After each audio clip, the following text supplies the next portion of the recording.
Welcome to team A1 IS platform this side G Kumar. और इस class में हम लोग इंडियन नेशनल मूवमेंट का पार्ट 4 करेंगे। इस क्लास में Indian national movement part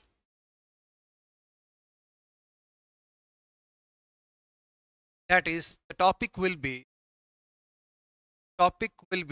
CDM, civil disobedience movement, communal abroad,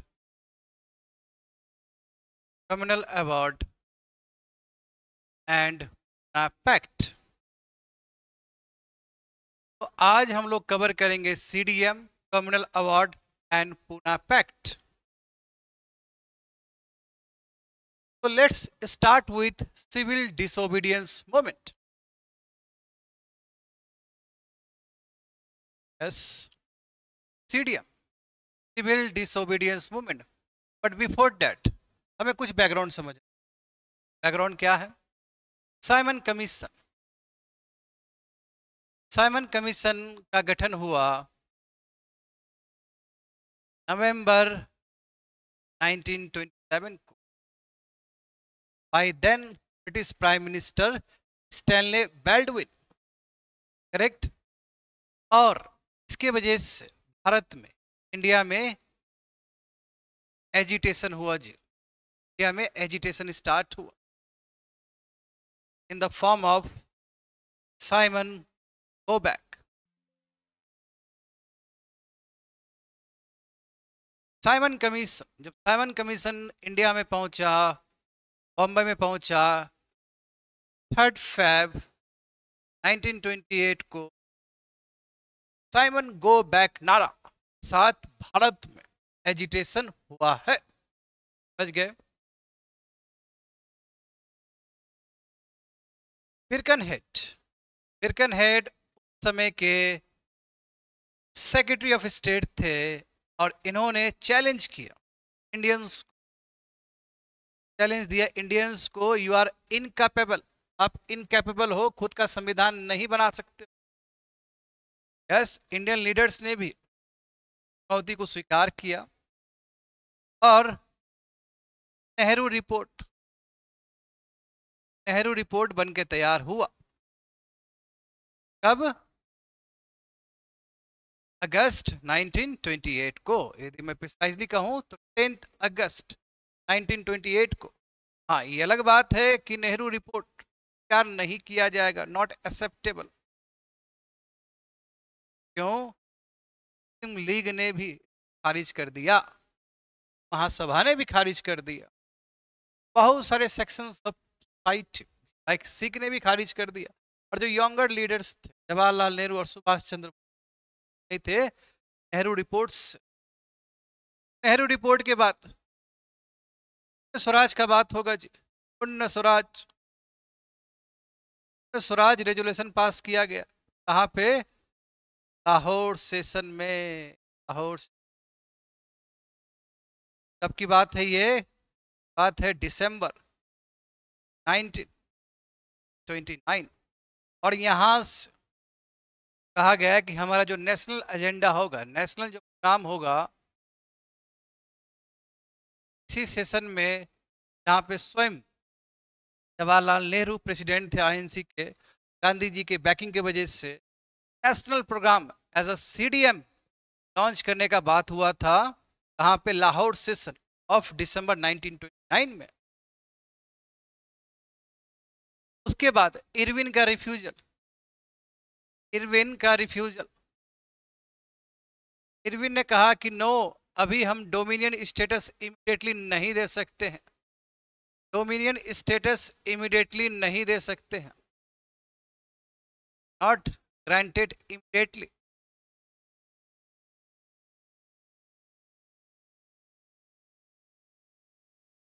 और इंडिया में 1928-29 का जो ग्रेट डिप्रेशन है, उसका इम्पैक्ट भी पड़ा है। 1929 का ग्रेट डिप्रेशन, इसके वजह से भारत में अनएम्प्लॉयमेंट बढ़ गया, इकोनॉमिक हार्डशिप, इकोनॉमिक हार्डशिप बढ़ गया जी। एग्रीकल्चरल प्राइजेस, गुड्स का एग्रीकल्चर प्राइजेस रिड्यूस हो, जब एग्रीकल्चर प्राइजेस रिड्यूस हो गया तो जाहिर सी बात है ये पीजेंट्स को इम्पैक्ट करेगा, समझ गए। और जो ब्रिटिश एसेंशियल कमोडिटीज के ऊपर भी टैक्स लगाया जा रहा है। Post taxes on essential commodities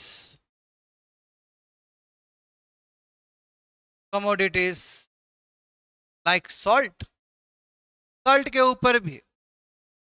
salt ऐसा चीज है जो गरीब से लेके अमीर से लेके हर एक कोई इसको कंज्यूम करता है।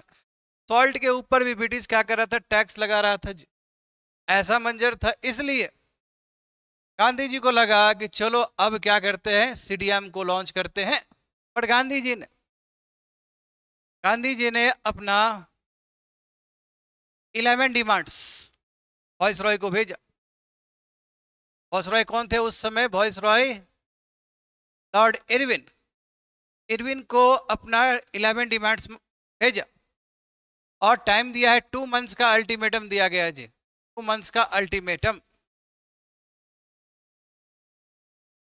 अल्टीमेटम दिया गया कि यदि 2 मंथ्स में आप नहीं मानोगे सिविल डिसोबीडियंस मूवमेंट हम कर देंगे। हाँ, तो 11 डिमांड्स में क्या क्या डिमांड्स था? 11 डिमांड्स में सॉल्ट के ऊपर टैक्स खत्म होना चाहिए, क्योंकि सॉल्ट एक बेसिक एसेंशियल कमोडिटी है हर एक वर्ग के लिए, हर एक सेक्शंस के लिए, इसलिए सॉल्ट के ऊपर टैक्स खत्म होना चाहिए। जो एक्सपेंडिचर मिलिट्री के ऊपर, जो एक्सपेंडिचर है सिविल सर्विस के ऊपर, वो रिड्यूस होना चाहिए। लैंड रेवेन्यू 50% रिड्यूस होना चाहिए। और जो और स्टेरलिंग का एक्सचेंज रेट है वो रिड्यूस होना चाहिए, ताकि एक्सपोर्टर को बेनिफिट हो।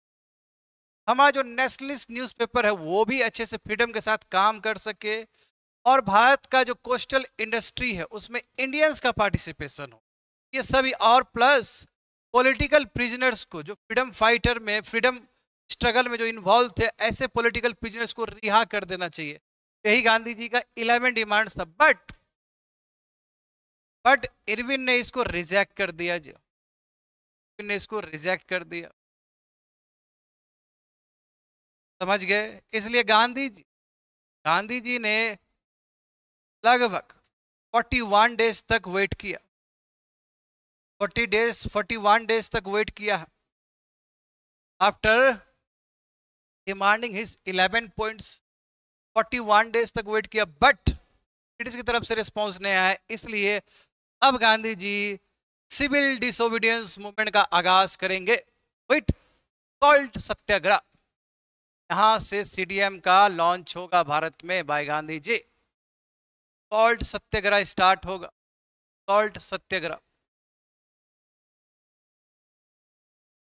तो हम लोग दांडी मार्च भी कहते हैं, दांडी मार्च भी। तो यहाँ पे जैसे कि आप लोग देख सकते हैं, गांधी जी ने ये जो 11 डिमांड्स 31 जनवरी 1930 को फॉरवर्ड किया था, यानी कि 31 जनवरी 1930 को इरविन को भेजा था। गांधी जी ने कितना दिन के लिए वेट किया? 41 डेज तक के लिए वेट किया। इसके बाद गांधी जी सॉल्ट सत्याग्रह स्टार्ट करते हैं। कहां से? साबरमती से। कब? 12 मार्च को, 12 मार्च 1930 को। और दांडी पहुंचते हैं कब? लगभग 24 डेज का ये यात्रा हुआ जी, 24 डेज का। और गांधी जी 5 अप्रैल 1930 को दांडी पहुंचते हैं। दांडी गुजरात का कोस्टल एरिया। और स्टार्ट कहां से किया था गांधी जी ने अपना जर्नी? साबरमती आश्रम से, साबरमती आश्रम से, साबरमती आश्रम से। तो लगभग ये 24 डेज का जर्नी रहा। इसमें लगभग 240 माइल्स कवर किया गया। 1 mile is equal to 1.6 kilometre होता है। यदि उस रूप में देखा जाए तो ये 385 किलोमीटर का यात्रा होगा। कहां से कहां तक? साबरमती आश्रम से लेके दांडी तक 385 किलोमीटर गांधी जी पैदल यात्रा किए हैं। कितने दिन में? 24 डेज में। और यहां से आगाज हो गया फर्स्ट फेज ऑफ सीडीएम। पहला फेज सीडीएम 2 फेज में लॉन्च हुआ है जी। ये पहला फेज है सीडीएम का। पहला जो फेज है, फर्स्ट फेज स्टार्ट हुआ है 12 मार्च 1930 को। और गांधी जी यहां पहुंचेंगे दांडी में, और क्या करेंगे? दांडी में पहुंचने के बाद सॉल्ट को बनाएंगे, सॉल्ट को खुद बनाएंगे, यानी कि कोस्टल एरियाज का जो वाटर है उसको इवापोरेट करेंगे, सॉल्ट वाटर को, सी वाटर को इवापोरेट करेंगे और वहां पे सॉल्ट बनाएंगे। और सॉल्ट बनाने के बाद जाहिर सी बात है, सॉल्ट लॉ है ब्रिटिश का, उसको गांधी जी क्या करेंगे? तोड़ देंगे। इसलिए ये सीडीएम सिविल डिसोबीडियंस मूवमेंट है, यानी कि सिविल लोग जो है ब्रिटिश का बात नहीं मानने जा रहा है। गांधी जी ने, सवाल ये उठता है कि गांधी जी ने आखिर सत्याग्रह में सॉल्ट को क्यों चूज किया? गांधी जी ने इसलिए चूज किया क्योंकि सॉल्ट जो है सबको इंपैक्ट करता है, impacted every sections of people, सबको इंपैक्ट करता है। और दूसरी बात है, सॉल्ट के ऊपर टैक्स लगाना, सॉल्ट के ऊपर टैक्स लगाना ये अपने आप में इनह्यूमन प्रैक्टिस है जी। जो बेसिक कंज्यूमशन है, यदि उसके ऊपर भी टैक्स लगा दिया जाए तो ये दिखता है कि जो ब्रिटिश गवर्नमेंट है वो कितना गंदा सोच है उसका। जो कॉमन आदमी भी जो कंज्यूम करता है एसेंशियल चीज, उसके ऊपर भी टैक्स लगा रहा है। इसका मतलब, इसलिए गांधी जी ने क्या किया? सॉल्ट के ऊपर, और सॉल्ट को एक सिंबल के रूप में चूज किया है इस सत्याग्रह के लिए, ताकि दिखाने के लिए, देखिए ब्रिटिश कितना इनह्यूमन प्रैक्टिस कर रहा है, सॉल्ट के ऊपर टैक्स लगा रहा है। वो सॉल्ट के ऊपर टैक्स लगा, जो कि गलत है। क्यों? क्योंकि सॉल्ट के ऊपर टैक्स लगाना एक अपने आप में गरीबों को भी परेशान करना जैसा है। समझ गए ये? हाँ। जैसे ही यहाँ पे सत्याग्रह होगा तो जाहिर सी बात है, नेशन वाइड, पूरा भारत में नेशन वाइड स्प्रेड हो जाएगा, नेशन वाइड प्रोटेस्ट होना शुरू हो जाएगा जी। समझ गए? हाँ। यहाँ पे नो रेंट मूवमेंट शुरू हो जाएगा। रेंट देने की जरूरत नहीं है, जैसे उत्तर प्रदेश में हुआ था। समझे? फॉरेस्ट लॉस को बॉयकॉट कर दिया जाएगा, वॉयलेट कर दिया जाएगा। फॉरेन गुड्स को पूरी तरीके से बॉयकॉट कर दिया जाएगा। बिहार जैसे राज्य में चौकीदारी टैक्स के अगेंस्ट सत्याग्रह शुरू हो जाएगा। वैसे बहुत कुछ हुआ है। और प्लस इसमें बताना जरूरी है, yes, picketing of liquid shops, जितने भी लिक्विड शॉप्स या फॉरेन गुड्स का शॉप है उसको पिकेटिंग करना शुरू कर देंगे इस प्रोटेस्ट में। पिकेटिंग का मतलब क्या होता है? घेराबंदी कर देना। घेराबंदी करने की वजह से वो गुड्स का सप्लाई नहीं हो पाएगा, वो गुड्स को सेल नहीं किया जा पाएगा। समझ गए? तो ये कुछ हुआ है। अब देखते बिल्कुल इसी का extension, spread of the movement किस तरह स्प्रेड हुआ है भारत में। Spread of CDM first phase and important leaders का पार्टिसिपेशन। यूनाइटेड प्रोविंस फर्स्ट देखेंगे हम लोग, यूनाइटेड प्रोविंस का जवाहरलाल नेहरू ने बहुत ही इंपॉर्टेंट रोल प्ले किया है during the time of CDM. Second देखेंगे बंगाल में जो फॉलोअर्स थे सीआर दास के, सीआर दास तो गुजर चुके हैं 1925 में ही, पर जितने भी फॉलोअर्स थे सीआर दास के, उन्होंने बहुत सुंदर तरीके से सीडीएम को लॉन्च किया बंगाल में। प्लस सुभाष चंद्र बोस, उन्होंने भी अहम भूमिका अदा किया है सीडीएम का, कहाँ पे? बंगाल रीजन में। उसके बाद देखेंगे हम लोग गुजरात में। गुजरात का इवेंट बहुत इंपॉर्टेंट है। गुजरात में दर्शना एक जगह का नाम है, तो वहां पे दर्शना सॉल्ट सत्याग्रह हुआ। दर्शना सॉल्ट सत्याग्रह, गांधी जी यहाँ पे पहुंच के सत्याग्रह स्टार्ट करने जा रहे थे। और दर्शना जो है दांडी के बहुत ही नजदीक एरिया है, यहाँ पे गांधी जी आने वाले थे, गांधी जी स्वयं सत्याग्रह करने वाले थे, बट गांधी जी अरेस्ट हो गए। जब गांधी जी अरेस्ट हो गए, इस मूवमेंट को, दर्शना सॉल्ट सत्याग्रह को लीड किया है बाय अब्बास त्यागजी। और इनको grand old man of Gujarat कहा जाता है। समझ गए। और grand old man of India दादा भाई नारोजी को कहा जाता है। But grand old man of Gujarat किसको कहा जाता है? अब्बास त्याब जी को। जब अब्बास त्याब जी भी अरेस्ट हो गए, ही ऑल्सो गॉट अरेस्टेड, उसके बाद सरोजिनी नायडू प्लस गांधी जी के बेटे थे, गांधी जी के जो सन थे मनीलाल, उन्होंने लीड किया। और भी बहुत सारे आईएनसी के लीडर्स थे। तो सरोजिनी नायडू प्लस मनीलाल ने इस मूवमेंट को यहाँ पे बढ़ाया है। उस समय एक बहुत ही फेमस अमेरिकन जर्नलिस्ट थे, अमेरिकन जर्नलिस्ट का नाम था वेब मिलर। वेब मिलर ने कहा था कि मैंने अपने 18 इयर्स के करियर में इस तरह का पीसफुल और डिटरमाइंड एजिटेशन अभी तक कहीं नहीं देखा है। ये है दर्शना सॉल्ट सत्याग्रह। कहाँ पे हुआ था? गुजरात में हुआ था। किसने लीड किया था? अब्बास त्यागी ने। और इनके अरेस्ट के बाद सरोजिनी नायडू प्लस मनीलाल ने लीड किया इस मोमेंट। नेक्स्ट देखते हैं हम लोग। यस, हाँ, उसके बाद देखा जाए तो तमिलनाडु, तमिलनाडु में सॉल्ट सत्याग्रह, सॉल्ट सत्याग्रह क्या है? सी राजा गोपालाचारी ने, सी राजा गोपालाचारी ने।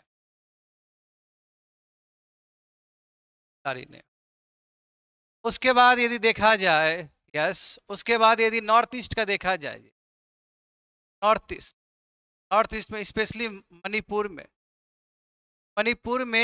क्या है? लेड बाय रानी गेंदिल लियो। बिल्कुल जवाहरलाल नेहरू ने ही इनको रानी का टाइटल दिया था, रानी गेंदिल लियो। समझ गए नॉर्थ ईस्ट का। और हाँ बिल्कुल, बिहार को कैसे छोड़ सकते हम लोग? बिहार में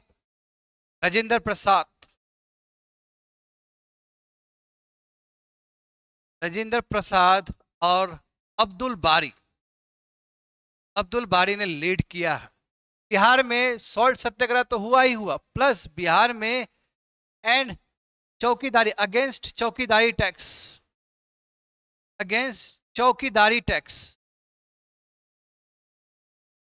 इसके खिलाफ बहुत हुआ। और अगेंस्ट चौकीदारी टैक्स ये बिहार के बेगूसराय डिस्ट्रिक्ट में भी स्टार्ट हुआ था, बिहार के बेगूसराय डिस्ट्रिक्ट में। और बेगूसराय डिस्ट्रिक्ट उस समय बेगूसराय मुंगेर का हिस्सा हुआ करता था जी। बेगूसराय मुंगेर 1976 में कट के अलग डिस्ट्रिक्ट बना है, बट उस समय बेगूसराय मुंगेर का ही हिस्सा था। और बेगूसराय से यानी कि मुंगेर से किसी ने चौकीदारी टैक्स के अगेंस्ट मूवमेंट तैयार किया था, का नाम है शेख गुलाब। और बिहार में चंपारण में भी हुआ था। चंपारण में सॉल्ट सत्याग्रह हुआ था, सॉल्ट सत्याग्रह चंपारण में भी हुआ था। और इसको लीड किए हैं विपिन बिहारी वर्मा। और बिहार के भागलपुर में भी सॉल्ट सत्याग्रह हुआ था। और इसको लीड किए हैं महादेव लाल तरफ। समझ गए? तो बिहार में भी हुआ है, सीडीएम का इम्पैक्ट दिखा है। अब हम लोग देखेंगे पार्टिसिपेशन इन सीडीएम में किस लेवल पे पार्टिसिपेशन हुआ है जी? बिल्कुल, स्टूडेंट ने बहुत पार्टिसिपेट किया है इस मूवमेंट्स को। पीजेंट्स ने पार्टिसिपेट किया है। पीजेंट ने इनफैक्ट नो रेंट स्लोगन के साथ, नो रेंट टू जमींदार, इस स्लोगन के साथ में सिविल डिसोबीडियंस मूवमेंट में पीजेंट ने इस तरह पार्टिसिपेट किया है। आंध्रा हो चाहे कैलिकट, हाँ, चाहे कैलीकट हो, चाहे सूरत हो, यहाँ पे भी बहुत तगड़ा एजिटेशन हुआ था विथ फ्लैग, फ्लैग के साथ फ्लैग एजिटेशन हुआ था जी। इनफैक्ट सूरत में बच्चे लोग, छोटे छोटे बच्चे लोग फ्लैग को पहन के सड़क पे दौड़ गए थे। फ्लैग एजिटेशन एक यूनिक फीचर है सीडीएम का, सिविल डिसोबीडियंस मूवमेंट का।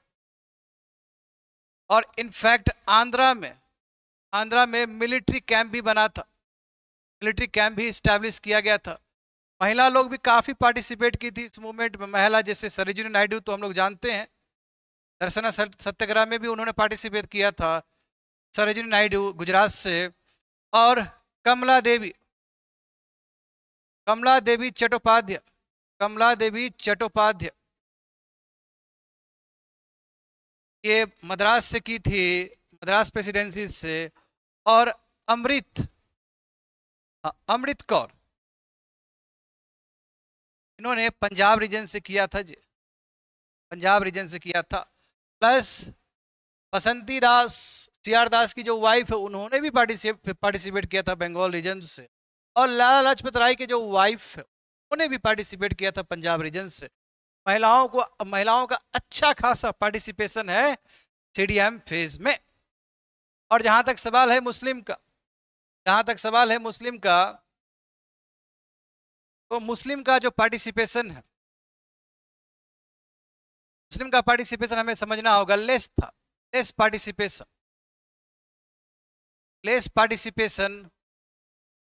एज कंपेयर टू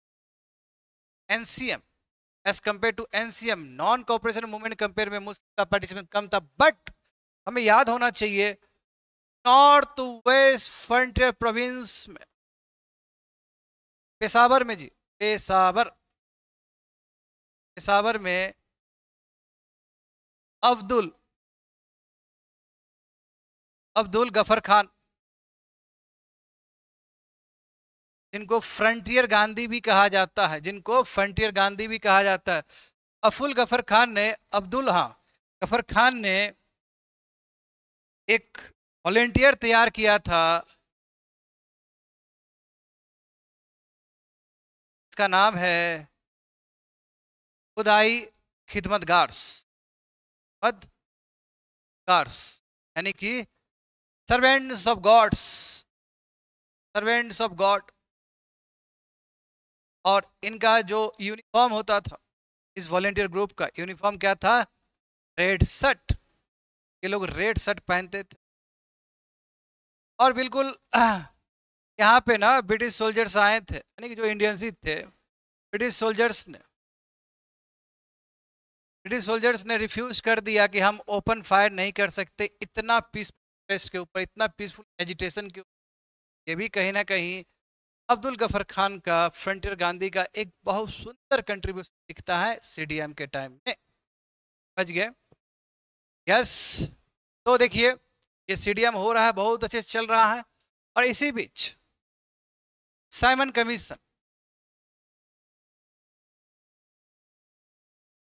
कमीशन का रिपोर्ट आया कब? मई 1930 को।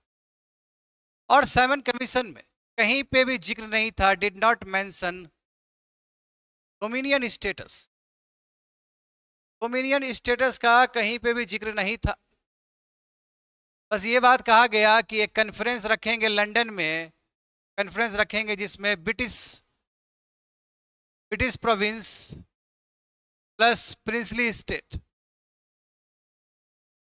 पार्टिसिपेट कर सकते हैं कि आगे इंडिया में किस तरह का कॉन्स्टिट्यूशन अरेंजमेंट होना चाहिए in the form of RTC.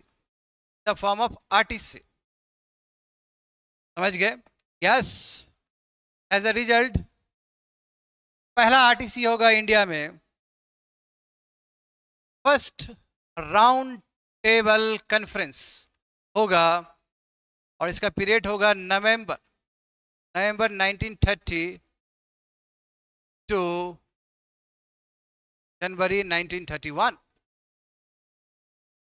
पहला conference participated by B R Ambedkar, BR Ambedkar participate करेंगे इस कॉन्फ्रेंस में, इस राउंड टेबल कॉन्फ्रेंस में। तेज बहादुर सप्रू पार्टिसिपेट करेंगे। मोहम्मद अली जिन्ना पार्टिसिपेट करेगा इसमें। आगा खान भी पार्टिसिपेट करेंगे इसमें। ऐसे शख्सियत पार्टिसिपेट करेंगे। और प्रिंसली स्टेट भी, इनफैक्ट बहुत सारे प्रिंसली स्टेट भी पार्टिसिपेट करेंगे यहाँ पे। और प्रिंसली स्टेट का डिमांड होगा कि ठीक है फेडरेशन बनाइए, बट फेडरेशन में सेंटर होना चाहिए, वो वीक होना चाहिए। सेंटर क्या होना चाहिए? वीक होना चाहिए। और प्रोविंस जो है वो स्ट्रांग होना चाहिए, तो इस तरह का कुछ प्रपोजल प्रिंसली स्टेट ने प्रपोज किया था फर्स्ट राउंड टेबल कॉन्फ्रेंस में। बट गौर करने वाली बात यह है, फर्स्ट राउंड टेबल कॉन्फ्रेंस में कांग्रेस ने, आईएनसी ने पार्टिसिपेट नहीं किया। Congress did not participate, Congress ने पार्टिसिपेट नहीं किया। जाहिर सी बात है, कांग्रेस यदि पार्टिसिपेट नहीं करता है, ये जो फर्स्ट आरटीसी है ये पूरी तरीके से फेल हो गया। क्यों? कांग्रेस का मतलब है कि पूरा भारत का ऑर्गेनाइजेशन, और पूरा भारत का यदि पॉलिटिकल ऑर्गेनाइजेशन पार्टिसिपेट नहीं करता है किसी भी कॉन्फ्रेंस में, उस कॉन्फ्रेंस का रिलेवेंस रहेगा ही नहीं। इसलिए फर्स्ट आरटीसी फेल्ड हो गया। जब फेल्ड हो गया तो led to second RTC. But उसके लिए गांधी जी को पहले मनाना होगा, कांग्रेस को मनाना होगा। समझ गए? तो सेकेंड आरटीसी से पहले हम लोग देखेंगे Gandhi Irwin pact. Gandhi Irwin pact हुआ था 5 मई 1931। 5 मई 1931। और इस पैक्ट को मीडिएट करने वाले, mediated by Tej Bahadur Sapru and MR Jayakar, इन्होंने मीडिएट किया। और ये दिल्ली गांधी इरविन पैक्ट को हम लोग दिल्ली पैक्ट भी कहते हैं। क्या कहते हैं? दिल्ली पैक्ट भी कहते हैं। दिल्ली पैक्ट में कांग्रेस और ब्रिटिश इक्वल फुटिंग पे था। इक्वल फुटिंग मतलब दोनों का सम्मान बराबर होगा, ब्रिटिश और कांग्रेस का दोनों का सम्मान बराबर होगा। और इस चीज के लिए इनफैक्ट विंस्टन चर्चिल ने निंदा भी किया था कि कैसे कांग्रेस और ब्रिटिश बराबर फुटिंग पे होना चाहिए। कांग्रेस और ब्रिटिश को इक्वल फुटिंग पे रखा गया। और गांधी जी का बहुत सारा डिमांड्स को माना गया और बहुत सारे डिमांड्स को नहीं भी माना गया। तो इसमें देखते हैं हम लोग कि इरविन ने आखिर कौन से डिमांड को गांधी जी का कौन से डिमांड को इरविन ने माना है। इरविन ने क्या एक्सेप्ट किया? नंबर 1 कि ठीक है, रिलीज ऑफ पॉलिटिकल प्रिजनर। जितने भी पॉलिटिकल प्रिजनर्स तो फ्रीडम स्ट्रगल में पार्टिसिपेट किए थे और यदि ये लोग गिरफ्तार हुए तो हम इमीडिएट रिलीज कर देते हैं।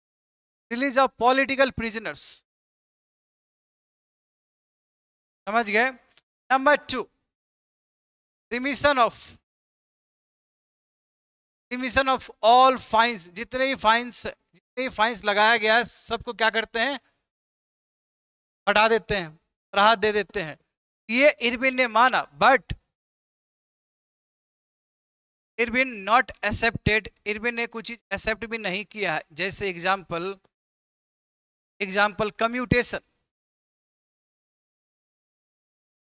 Commutation of Bhagat Singh. यानी कि भगत सिंह को यदि बचाने का बात है, गांधी जी ने लेटर भी लिखा था कि भगत सिंह को बचा दीजिए, भगत सिंह को छोड़ दीजिए, बट इरविन नहीं माना। समझ गए? और number 2 inquiry on police action on protesters. Gandhi ji का यह भी मांग था कि जो प्रोटेस्टर के ऊपर जो जुल्म हुआ है पुलिस एक्शन के बेस से, इसके लिए एक अलग से कमेटी भी बनना चाहिए, इसके लिए अलग से इंक्वायरी कमेटी बनना चाहिए। इरविन कहा कि ये पॉसिबल नहीं। ठीक है, कुछ शर्त माना गया और कुछ शर्त को नहीं माना गया। और हाँ, एक इंपॉर्टेंट पॉइंट है कि इसमें इरविन ने कहा कि ठीक है, कि राइट टू मेक सॉल्ट बनाने का अधिकार है इन कोस्टल विलेज। कोस्टल विलेज में सॉल्ट बनाने का अधिकार है फॉर कमर्शियल पर्पस के लिए नहीं, फॉर पर्सनल कंजम्पशन के लिए। पर्सनल कंजम्पशन के लिए कोस्टल एरियाज में लोग रह रहे हैं, वो अब क्या कर सकते हैं, सॉल्ट को बना सकते हैं। ये 3 डिमांड को मान लिया गया और ये 2 डिमांड को ठुकरा दिया गया। समझ गए? यस। अब इससे क्या हुआ कि गांधी इरविन पैक्ट से सीडीएम ड्रॉप हो गया। CDM dropped. सीडीएम जो है फेज 1 वो ड्रॉप्ड हो जाएगा। ठीक है। तो गांधी इरविन पैक्ट के बाद फिर एक इंपॉर्टेंट सेशन होगा, that is a Karachi session. Karachi session होगा, तब की बात है ये 26 31 मार्च 1931।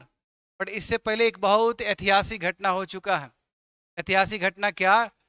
23 मार्च 1931 को भगत सिंह, सुखदेव और राजगुरु फांसी दे दिया गया है जी। एंड जाहिर सी बात है इसका रिएक्शन इस सेशन में देखने को मिलेगा। इस सेशन में जो प्रेसिडेंट थे, कराची सेशन में जो प्रेसिडेंट थे, का नाम है सरदार पटेल, सरदार वल्लभ भाई पटेल। और बिल्कुल गांधी जी जब आ रहे थे इस सेशन को अटेंड करने के लिए, तो गांधी जी को फ्लैग दिखाया गया। लोग परेशान थे, लोग गुस्से में थे, क्यों भगत सिंह, राजगुरु और सुखदेव का हैंग हो गया था। बट इस सेशन में ये 3 जो बहादुर है जिन्होंने शहादत दिया देश के लिए, एक श्रद्धांजलि दिया गया है इस, समझ गए? और इस सेशन में 2 रेजुलेशंस पास हुआ, 2 रेजुलेशंस पास हुआ था। एक रेजुलेशन रिलेटेड था फंडामेंटल राइट्स से रिलेटेड। फंडामेंटल राइट्स वाले जो रेजुलेशन था वो प्रिपेयर किए थे जवाहरलाल नेहरू। और दूसरा रेजुलेशन था economic policy, economic policy programme in India. 2 resolution pass हुआ था इसमें, एक फंडामेंटल राइट्स पे और एक इकोनॉमिक पॉलिसी पे। समझ गए? और हाँ, यहाँ पे तय किया गया कि अब सीडीएम को क्या कर रहे हैं, ड्रॉप कर रहे हैं। सीडीएम को ड्रॉप कर रहे हैं। सीडीएम ड्रॉप्ड हो गया। कहने का मतलब ये है कि फर्स्ट फेज सीडीएम का हुआ था मई 12 तारीख से स्टार्ट हुआ, मई 1932 में 1931 तक फर्स्ट फेज चला। समझ गए? ये सीडीएम का फर्स्ट फेज। अब चूंकि गांधी इरविन पैक्ट हुआ है सेकंड राउंड टेबल कॉन्फ्रेंस के लिए, तो अब सेकंड राउंड टेबल कॉन्फ्रेंस होगा और इसका डेट है सितंबर टू दिसंबर 1932। समझ गए? तो ये सेकंड है आपका, हाँ, मई 1930 से लेके, हाँ, और 32 31। ये सेकंड राउंड टेबल कॉन्फ्रेंस होगा सितंबर टू दिसंबर 1931 और इसमें कांग्रेस पार्टिसिपेट करेगा। तो कांग्रेस के बिहाफ में गांधी जी जाएंगे पार्टिसिपेट करने के लिए। कहाँ पे? लंदन में। कहाँ पे होगा ये सब? जितने भी राउंड टेबल कॉन्फ्रेंस हुआ है सब लंदन में हुआ है जी। और इंडियन वुमेन को रिप्रेजेंट करेगी सरोजिनी नायडू। गांधी जी बोलेंगे कि यस, पॉलिटिकल इंडिया को कांग्रेस रिप्रेजेंट करता है, लेकिन पूरा पॉलिटिकल इंडिया को कांग्रेस रिप्रेजेंट करता है। तो इस बात से बाकी जितने पॉलिटिकल पार्टी थे वो खुश नहीं थे और गांधी जी ने स्ट्रिक्टली मना किया, no to separate electorates depress class के लिए कोई सेपरेट इलेक्टोरेट्स नहीं मिलना चाहिए। बात से खफा हो जाएंगे, इस बात से फिर फ्रिक्शन होगा बी आर अम्बेडकर के बीच में। बात समझ गए? हाँ। तो गांधी जी ने कहा कि नो, ये जो दलित है, ये जो डिप्रेस क्लास है, ये हिंदू का ही हिस्सा है, इसलिए अलग से सेपरेट इलेक्टोरेट्स नहीं मिलना चाहिए। बिल्कुल डेडलॉक हो गया जी, डेडलॉक निकल के नहीं आया। बट हाँ, अब ब्रिटिश को पता चल गया कांग्रेस को ज़्यादा भाव देने की जरूरत नहीं है, जो बाकी पार्टी है, इसलिए स्टेट हो गया, तेज बहादुर सप्रू हो गए लिबरल पार्टी, बाकी अंबेडकर हो गए, इन लोगों को ध्यान दिया जाए तो काम बन जाएगा। तो ये ब्रिटिश को समझ में आ गया। हाँ, बट एक घटना के बारे में हम जरूर जिक्र करना चाहेंगे, सेकेंड आरटीसी। सेकेंड आरटीसी से पहले ब्रिटिश का एटीट्यूड चेंज हो चुका था। इसका जो एटीट्यूड है वो चेंज हो गया। ब्रिटिश का एटीट्यूड किस तरह चेंज हुआ है? ब्रिटिश का एटीट्यूड इस हिसाब से चेंज हुआ है, इससे पहले इरविन थे, इससे पहले वॉइस रॉय इरविन थे जी। इरविन चेंज होके विलिंगडन बन गए, यानी कि इरविन हट के अब विलिंगडन क्या होगा, नया वॉइस रॉय होगा, न्यू वॉइस रॉय। इसलिए इनका कार्यकाल देखा जाए अप्रैल 1931 से स्टार्ट होता है जी। इरविन, इसने गांधी इरविन पैक्ट किया और उसके बाद इरविन ही अपने जगह से चले गए और नए वॉइस रॉय आए हैं, डेट इज कॉल्ड वेलिंगटन। और चर्चिल ने स्ट्रांगली अपोज्ड किया कांग्रेस को इक्वल फुटिंग में रखने की कोई जरूरत नहीं है, इक्वल फुटिंग में रखने की जरूरत नहीं है। इसलिए कह सकते हैं सेकेंड राउंड टेबल कॉन्फ्रेंस से पहले ब्रिटिश का एटीट्यूड तरीके से बदल चुका है।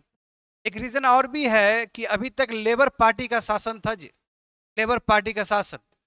इसमें प्राइम मिनिस्टर कौन थे? Ramsay McDonald. बट क्या हुआ उस समय 1931 के आसपास, labour party replaced by collision of labour party plus liberal party. जाहिर सी बात है लिबरल पार्टी भी आ जाएगा कोलिशन में, तो लिबरल पार्टी का भी बात मानना पड़ेगा। हाँ, पीएम राम से मैकडोनल्ड तो यहाँ पे भी बने रहेंगे, बट कोलिशन का सरकार बना तो जाहिर सी बात है लिबरल पार्टी का भी बहुत सारा फॉलो करना होगा ब्रिटिश को, समझ गए? तो ये डेवलपमेंट हुआ। तो गांधी जी एम्प्टी हैंडेड, क्योंकि सेकंड राउंड टेबल कॉन्फ्रेंस तो पूरी तरीके से फेल हो गया, गांधी जी एम्प्टी हैंडेड भारत पहुंचेंगे। Gandhi ji return to India. Gandhi ji कब आए? गांधी जी आए 28 दिसंबर 1931 को इंडिया में, और गांधी जी ने फिर से 29 दिसंबर, एक दिन बाद ही सीडीएम को फिर से रिज्यूम किया, अगेन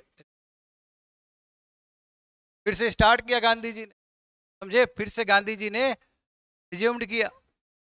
बट इस बार ब्रिटिश बहुत ही सख्त है। ब्रिटिश ने क्या किया?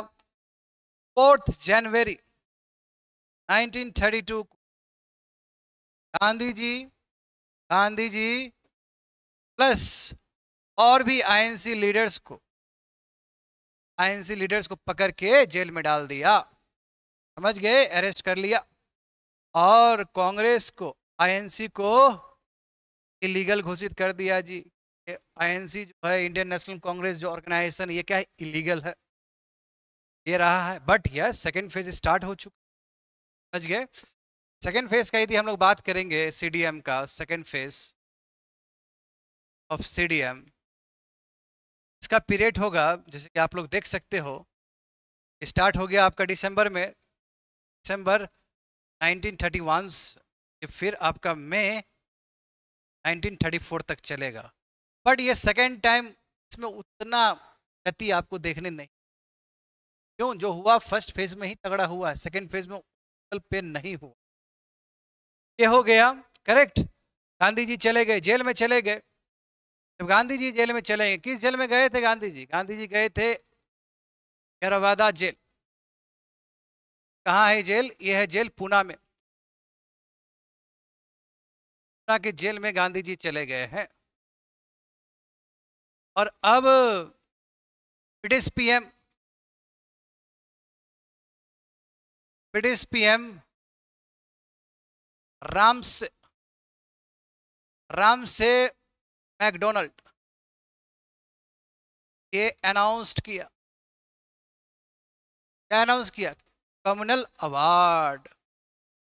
अवार्ड को अनाउंस किया जी। और इसने कहा कि यस, सेपरेट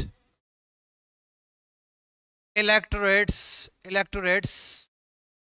हम लोग दलित को, डिप्रेस क्लास को देने के लिए तैयार है, along with Muslim and other minorities.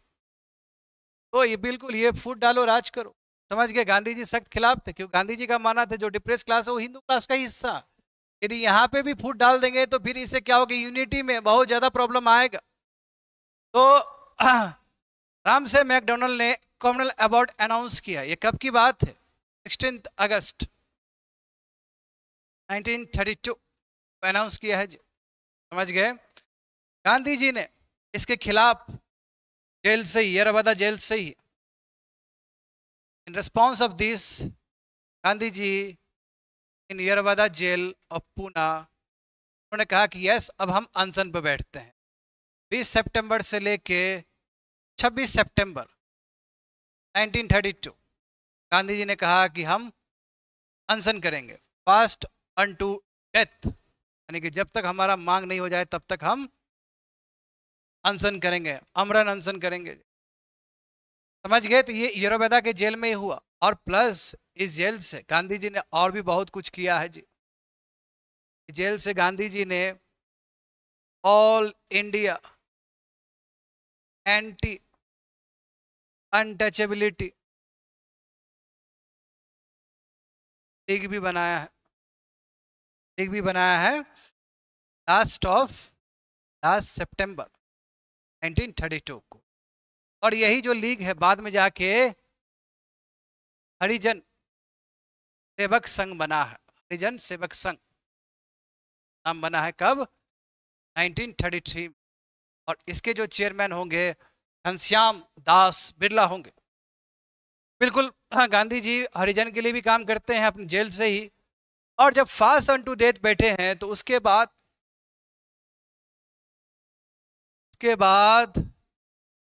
Ambedkar ji, यानी कि उसके बाद पूना पैक्ट होगा, पूना पैक्ट।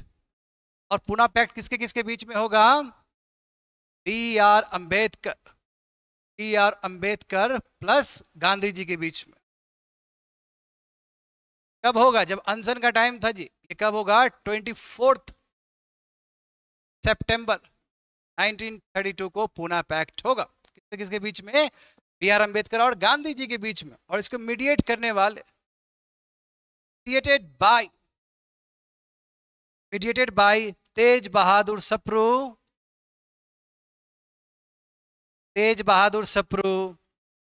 राजेंद्र प्रसाद, करेक्ट, तेज बहादुर सप्रू, राजेंद्र प्रसाद, मदन मोहन मालवीय और MR जयकर। सभी शख्सियत क्या करेंगे? मीडिएट करेंगे। और बी आर अंबेडकर और गांधी जी के बीच पूना पैक्ट होगा। पूना पैक्ट में था क्या? पूना पैक्ट में यह है कि instead of, in place of separate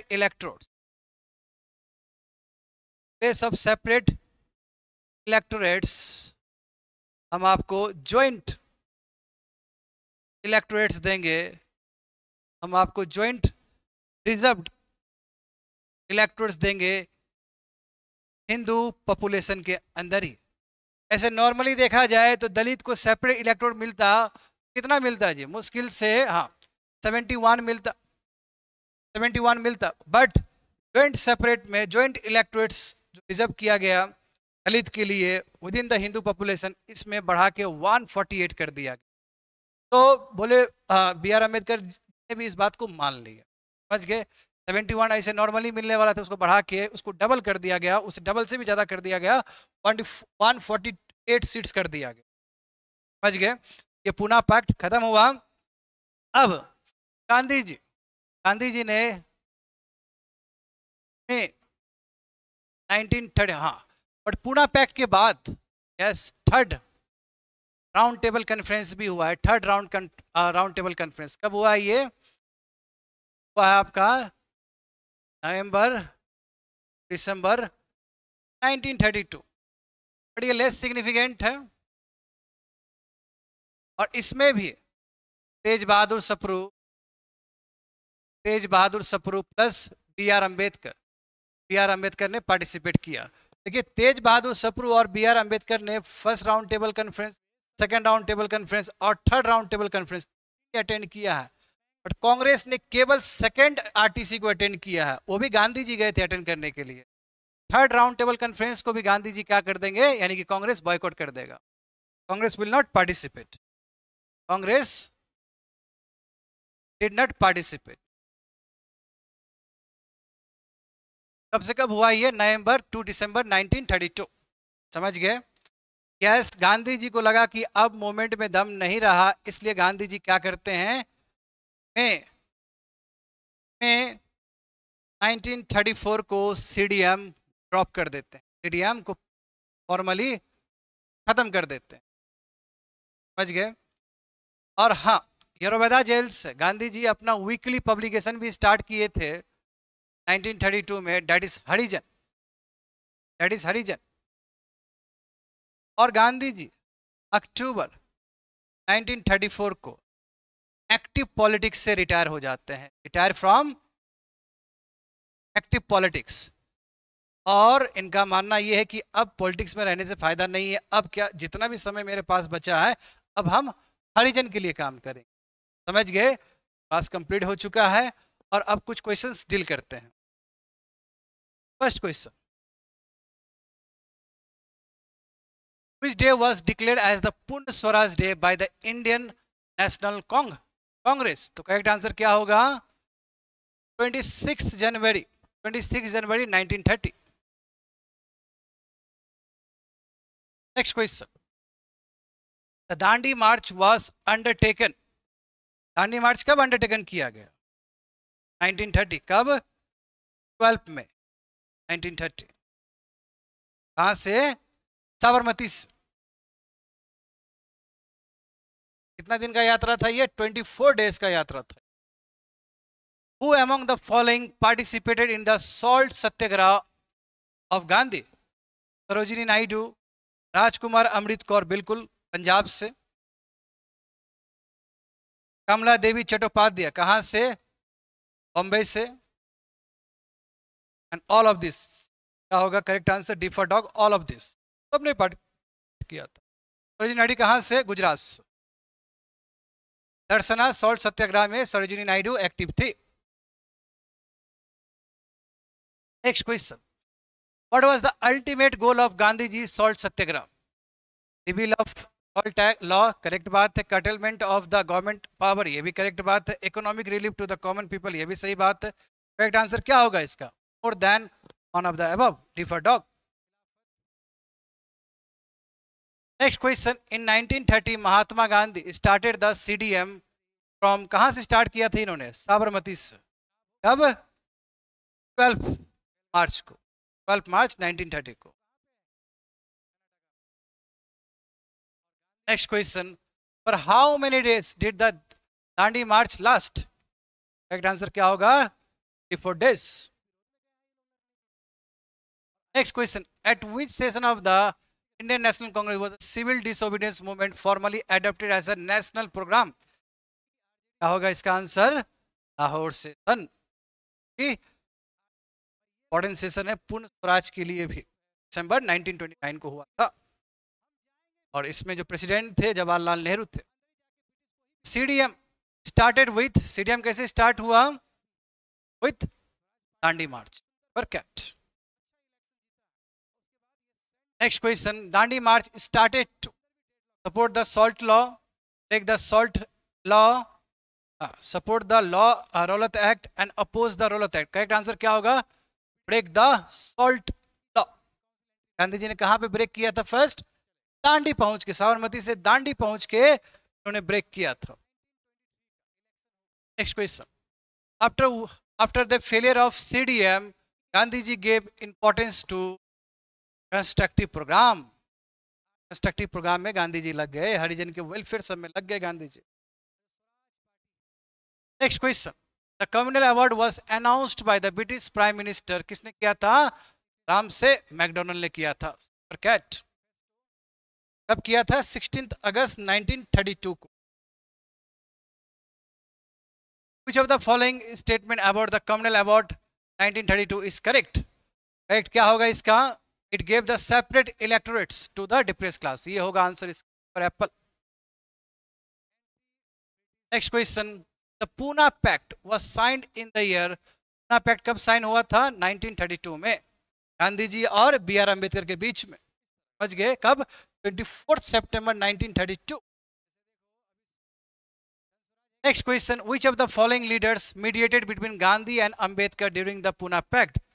Rajendra Prasad active थे, मदन मोहन मालवीय एक्टिव थे, तेज बहादुर सप्रू एक्टिव थे, and all of the above. Answer क्या होगा? All of the above. Next question, as per the Pune Pact, the seats reserved for the depressed classes in the provincial legislative were increased compared to the communal were। increase कर दिया गया, ऐसे normally 71 मिलने वाला था, इसको बढ़ा के 148 कर दिया गया, लगभग डबल से भी ज्यादा किया गया। Next question, the Pune Pact was related to representation of depressed class। Before ball। Next question, the main provision of the communal award of 1932 was joint electors for all community, separate electors for Muslim only, separate electors for minorities including the depressed class। Right answer क्या होगा? C for cat। Next question, who strongly opposed the communal award and went on a fast unto death? तो मोहनदास करमचंद गांधी, ये fast में चले गए सितंबर से लेके 26 सितंबर 1932, यहाँ पे यरवादा जेल में ही। The Pune Pact provided for separate electorates for the depressed classes। The last question of today's session, the Pune Pact was signed between Gandhiji and Ambedkar। Yes, I have completed the session। Session कैसा लगा आपको? Feedback देना है तो thank you so much.